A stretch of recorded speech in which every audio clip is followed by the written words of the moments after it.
La location courte durée est-elle morte en 2023? C'est ce qu'on va essayer de voir dans cette vidéo. Salut les polyinvestisseurs, bienvenue dans cette nouvelle vidéo.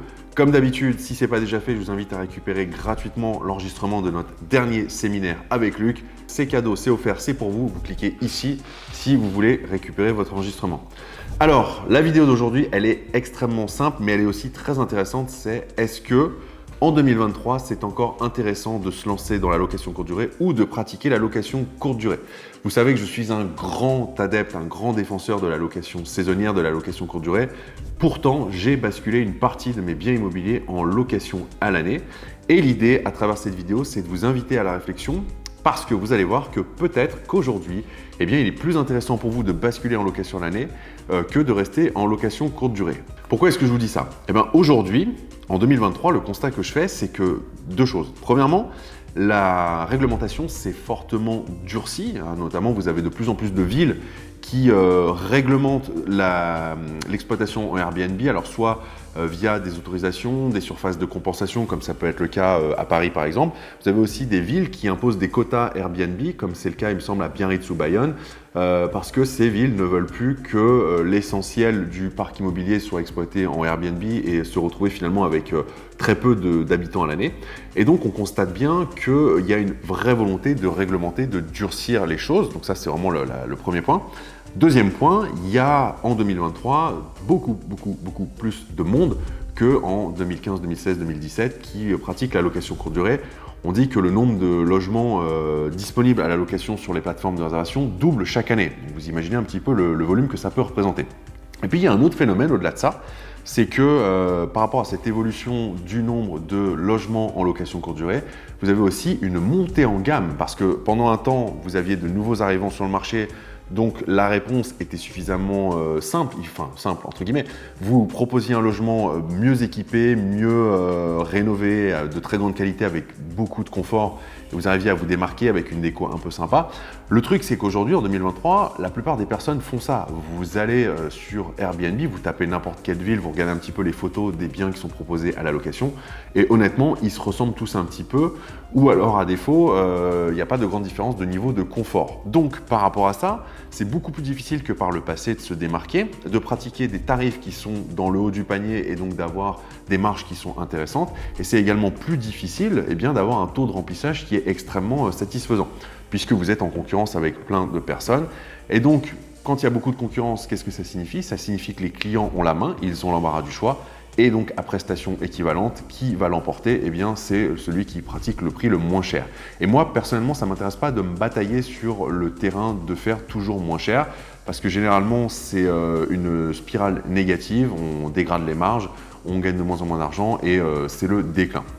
Donc par rapport à ça, vous avez deux options, et j'en ai parlé dans une autre vidéo. Première option, vous nichez davantage, vous montez encore en gamme, et c'est ce que font les personnes par exemple, qui se lancent dans des love rooms, même si à mon sens, aujourd'hui en 2023, les love rooms, on commence à en voir beaucoup et je ne suis pas certain que ce soit très intéressant sur du moyen long terme de se lancer aujourd'hui. Je ne parle pas des personnes qui sont déjà dedans, je parle des personnes qui hésitent à se lancer. Et deuxième chose, l'autre option, c'est de rebasculer sur la location à l'année. Et c'est intéressant de voir comment les cycles évoluent. Et là où je voulais vous amener sur une certaine réflexion, c'est aussi d'avoir cette capacité à vous remettre en question, à avoir un regard objectif sur le marché et à prendre un petit peu de hauteur. Pourquoi? Parce que qui dit de plus en plus de monde qui se lance dans la location courte durée dit nécessairement de moins en moins de logements disponibles en location à l'année.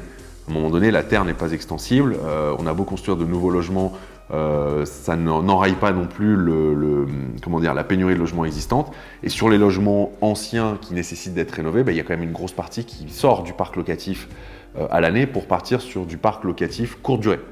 Et donc pour moi, il y a véritablement une carte à jouer et je pense sincèrement qu'avec ce qu'on voit aujourd'hui, pénurie de logements, durcissement de la réglementation, l'interdiction à la location des passoires thermiques, et le fait qu'il y a toujours des gens qui cherchent des logements de grande qualité à l'année, je pense qu'il y a une belle opportunité de se repositionner sur de la location meublée longue durée, moins contraignante, moins chronophage que de la location courte durée, et qui, si vous proposez des logements très bien équipés, dans des zones qui ne sont pas soumises à un plafonnement ou un encadrement des loyers, vous avez la possibilité de vous retrouver avec quelque chose finalement qui présente un ratio temps passé, énergie, rentabilité, passivité, qui est super intéressant.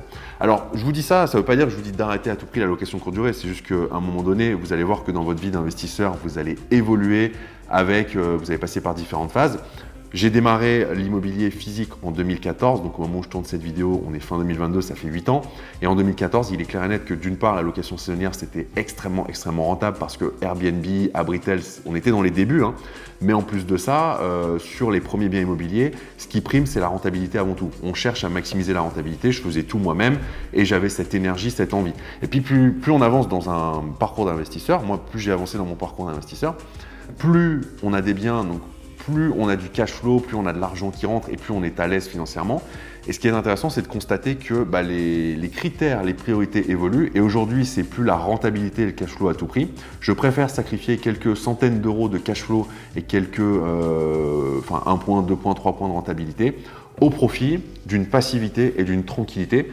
Parce que ce qui m'intéresse vraiment aujourd'hui, c'est d'avoir beaucoup de temps libre, c'est de ne pas y passer un temps phénoménal. Et clairement, aujourd'hui, je passe quasiment plus de temps à gérer mes biens immobiliers. Et c'est vraiment ça qui est cool. Bien sûr, encore une fois, ça s'est rendu possible quand on a commencé à mettre en place un certain nombre de biens immobiliers. Quand on est sur le premier, voire le deuxième, troisième, généralement, on n'en est pas à ce stade-là. Mais ce que je voulais partager avec vous dans la vidéo d'aujourd'hui, c'était vraiment de vous inviter à la réflexion sur ça. Si vous projetez de vous lancer en 2023-2024 sur un bien immobilier meublé, posez-vous sincèrement la question, analysez plus que jamais votre marché local sur de la location courte durée parce qu'il se pourrait vraiment que finalement la nouvelle pépite, le nouvel Eldorado, ce soit de partir sur de la location meublée à l'année de très grande qualité. Bien sûr, avec une certaine flexibilité, on voit qu'il y a de plus en plus de personnes qui ont besoin d'être là pour 3 mois, 6 mois, 1 an. Et donc, si vous savez attraper ne pas louper le coche par rapport à ça, je pense que vous pouvez vraiment tirer votre épingle du jeu. Voilà ce que je voulais partager avec vous dans la vidéo d'aujourd'hui. Ce que vous pouvez faire, c'est me dire dans les commentaires si c'est aussi quelque chose que vous sentez, un petit peu plus de difficulté sur la location courte durée, plus de mal à remplir, à avoir un taux de remplissage important et des prix élevés. Et si oui, qu'est-ce que vous avez décidé de faire? Est-ce que vous persévérez dans la même stratégie? Est-ce que vous rebasculez en location à l'année? Partagez votre expérience, c'est toujours hyper intéressant. Comme d'habitude, si ça vous a plu, n'hésitez pas à liker, à vous abonner et à activer la petite cloche pour être informé quand on publiera une prochaine vidéo. Merci d'avoir regardé cette vidéo jusqu'au bout et je vous dis à très vite pour une prochaine. Ciao!